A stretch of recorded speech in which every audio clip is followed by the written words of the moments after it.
Buenas, le habla la profe Lucy y le da la bienvenida a otro de los encuentros en el canal del profe Landrol. Por supuesto, lo primero que vamos a hacer es revisar la tarea del encuentro anterior. Recuerden que en el encuentro anterior nosotros comenzamos con la temática relacionada con el estudio del enlace químico. Y la tarea nos plantea: represente por su fórmula química algunas de las sustancias que presentan enlace covalente. Nómbralas y clasifícalas según los criterios estudiados.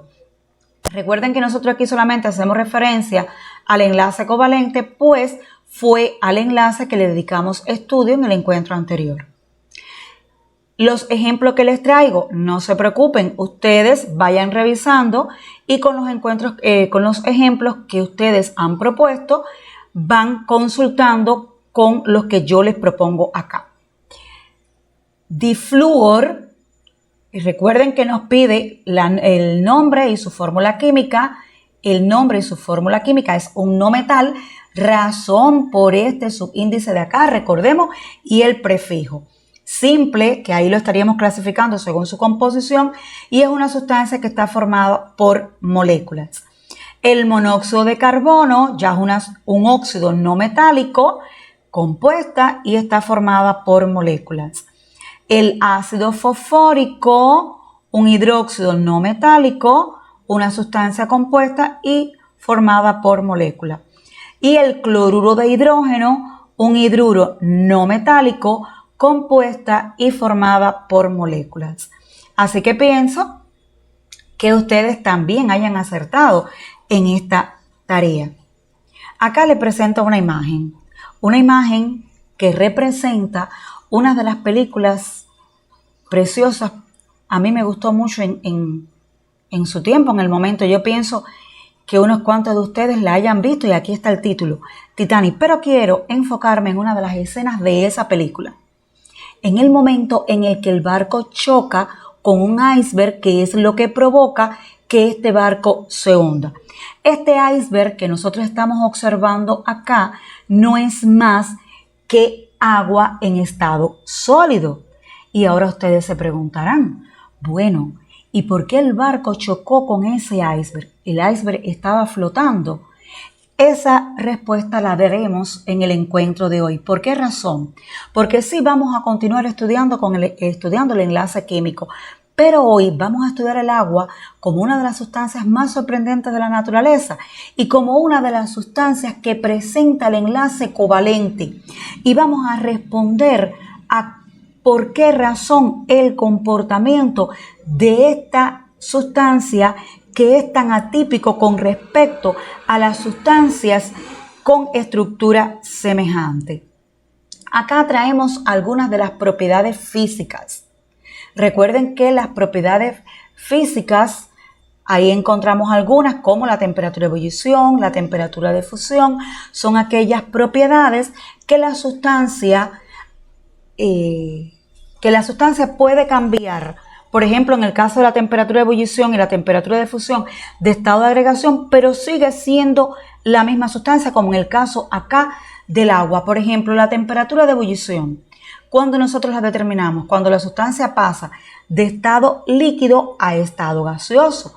Acá le traigo algunos datos para que luego comprendan algunas tablas que les voy a mostrar después.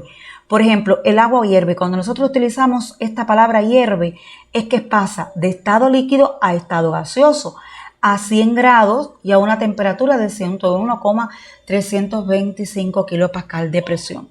Pero miren el dato que les doy acá. Estos valores de temperatura de fusión y ebullición son particularmente altos para una sustancia molecular que tiene una masa molar relativamente pequeña, como le comenté anteriormente, si la comparamos con otros compuestos. Lo mismo pasa con su temperatura de fusión, que el agua funde, es decir, pasa de estado sólido a estado líquido a 0 grados.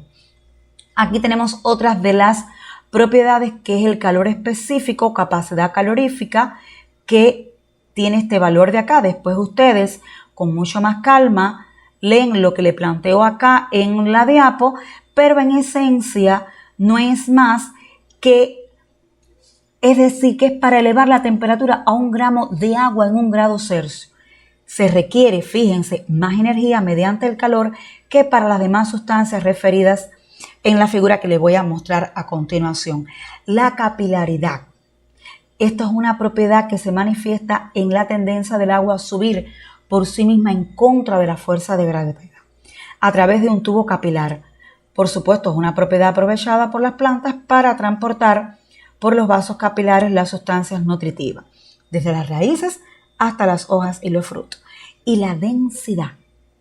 La densidad del agua tiene un comportamiento particular que es la que va a responder a lo que ocurrió o a lo que le ocurrió en el Titanic en aquel accidente.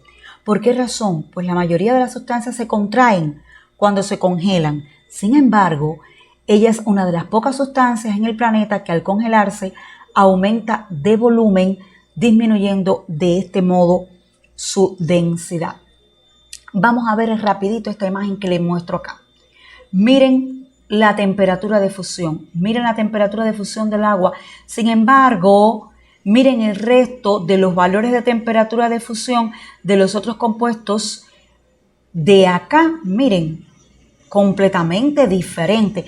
Lo mismo ocurre en la temperatura de ebullición. Es una diferencia muy notable. ¿Dónde está la causa, muchachos? En las asociaciones por puentes de hidrógeno. En el encuentro anterior yo les comentaba que entre las moléculas lo que hay es atracciones, que el enlace covalente está entre los átomos que forman cada molécula. Pero ¿qué ocurre con el agua?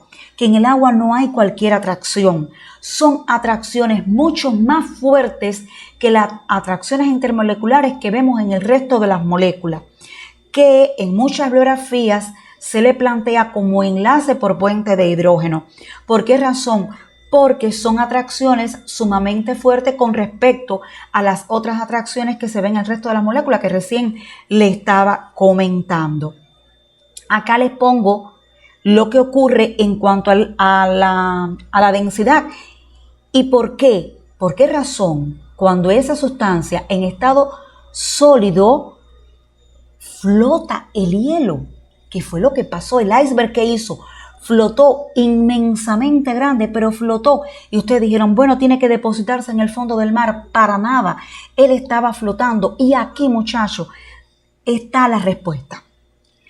¿Por qué? Porque entre las moléculas de agua, cuando yo hablo de fusión, es cuando está de sólido a líquido. Aquí está en estado líquido, miren. Las asociaciones por puentes de hidrógeno, pero las moléculas están un poco más unidas. Sin embargo, cuando se encuentran en estado sólido, las moléculas se separan más.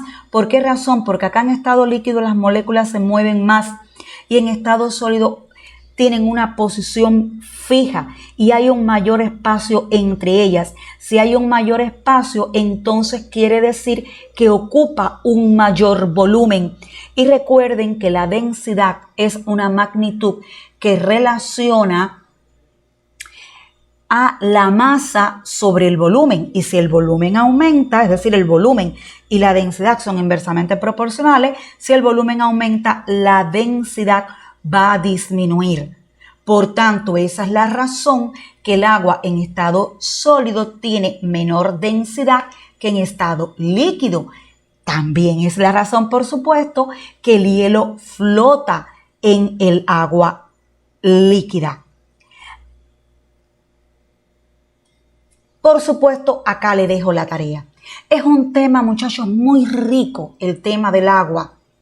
Yo pienso que ustedes puedan hacer una gestión de conocimiento y también pueden buscar otra información. Y por supuesto, nosotros vamos a continuar socializando sobre el tema del agua en el próximo encuentro. Pero acá le dejo una tarea.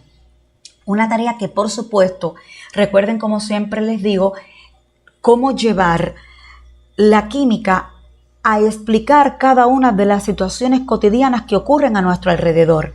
Miren acá lo que les planteo. ¿En qué propiedad física del agua se basan las afirmaciones que se comentan en las situaciones cotidianas siguientes? Una olla de aluminio se calienta rápidamente, mientras que el agua demora mucho más, aunque ambas hayan recibido prácticamente la misma cantidad de energía mediante el calor. Otra explicación que quiero que me den. El agua sube por sí misma en el suelo, humedeciéndolo desde el manto freático. La evaporación del sudor, producido por las glándulas sudoríparas, constituyen una contribución importante para la pérdida del calor corporal. El agua en nuestro planeta se utiliza en los sistemas de enfriamiento de los motores de combustión interna de otros tipos. Y acá le dejo dos más. Yo pienso que los haya dejado con un poquito de curiosidad. Curiosidad, por supuesto, que les vamos a dar respuesta en el otro encuentro. Y como siempre les digo, muchachos, suscríbanse, dennos like y compartan. Nos vemos en otro encuentro.